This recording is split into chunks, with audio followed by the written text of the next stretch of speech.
general relativity step by step. After a huge amount of work, I'd identified the Laplacian of the gravitational potential, the Newtonian physics law, the Newtonian gravitational law, with a single term of the Ricci tensor, the 0,0 term of the Ricci tensor. So now I'm getting somewhere, and now I can actually use this to identify, well, let's go back to the field equation where I wrote it down. Here we are. You'll remember I wrote down the field equations in different forms, but it was always subject to the uncertainty in K. I've got this K here, and I don't know what that K is. And this screencast, I'm going to find out what that K is, and I can write down the field equations in their final form. Well, let me just write down those equations again. We've got R, let me just pinch in a little bit. We've got R alpha beta equals cosmological constant times metric tensor plus K, and of course we don't know what that K is there, we're going to find that out today, times stress energy tensor minus fundamental tensor times T, where T was the stress energy scalar. You'll notice this has got two upstairs indices, and we've identified the right hand side of this equation with two downstairs indices. So I need R0, 0. And what does that equal? Well, I'll just write in the skeleton R0, 0, and that's going to... No, this is wrong. I was going to put a 0 and an alpha there and a 0 and a beta there, but that's incorrect. That's not right. Well, you see, you've got an alpha and a beta free. That's just wrong. I'll write the skeleton in first. What I'm trying to do is to sum over alpha and beta, and I want to leave the 0, 0 index free on this side. So I'll sum alpha there, and I'll sum over beta there, and of course that's summed over alpha and beta.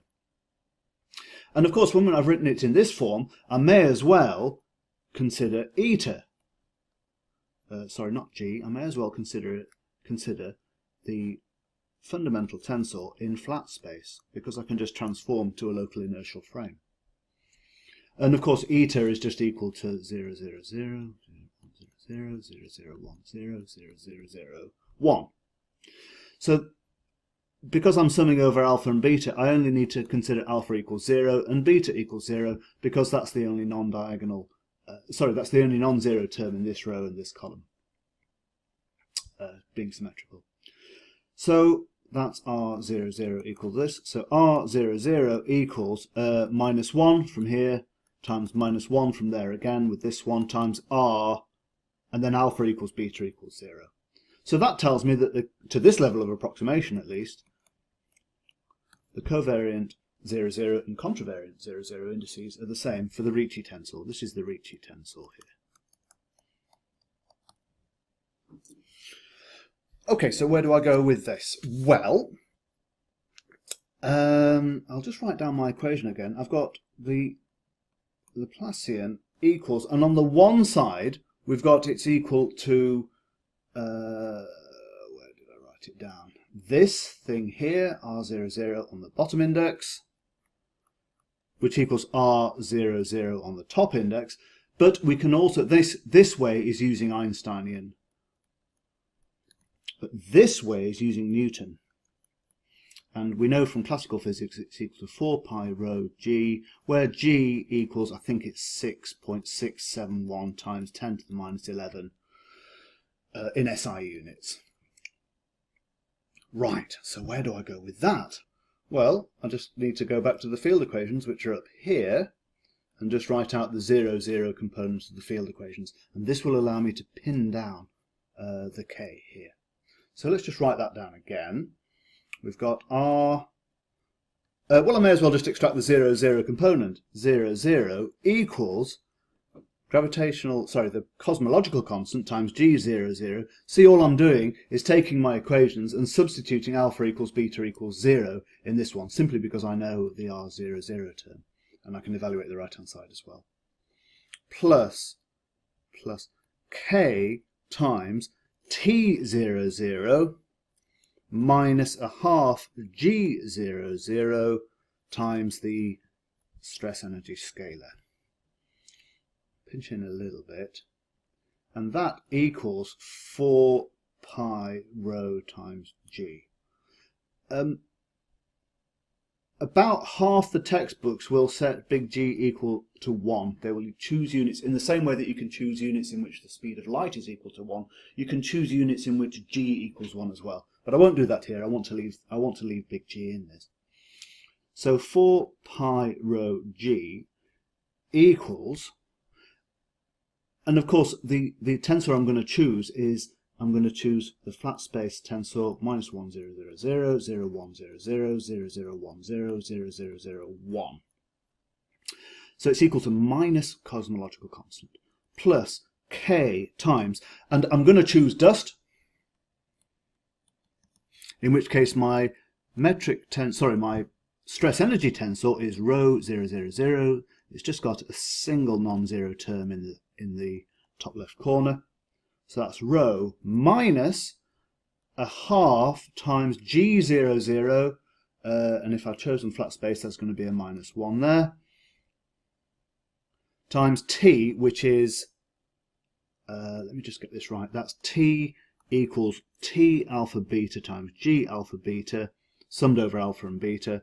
Alpha equals beta equals 0 is the only term that makes any sense, so T equals minus rho. So we've got minus a half G00, which is the top left component of my matrix there. Not really a matrix, but I'll write it in matrix form, and that's the stress energy scalar there. We have 4 pi G equals minus cosmological constant plus K rho into 1, and we've got minus, we've got three minuses there, so it's minus, it's an odd number, so it's minus a half. Fantastic. So that equals minus plus a half K rho. 4 pi G. Not quite there yet. I'm going to neglect the cosmological constant. The cosmological constant only affects dynamics at the very, very largest scales, and I'm quite interested here in white dwarfs and black holes and galactic motions and stuff, in which, on length scales, length and time scales in which the cosmological constant may be ignored. So I'm going to neglect the cosmological constant. I'm just going to set it equal to 0 for the purposes of exposition. And that finally gives me that K equals 8 pi G. Absolutely fantastic. I've finally pinned it down. You'll remember that I've been leaving this K open for, a dozen, 15 I think it is, screencasts. It's taken a lot of work to pin down what this G is, and we've needed to use lots of rather clever and quite delicate approximations from the full Einstein field equations down to the Newtonian limit. We've needed to use quite delicate approximations, and we've needed to do quite a lot of tensor calculus and tensor work in order to get to this stage, but we finally got it.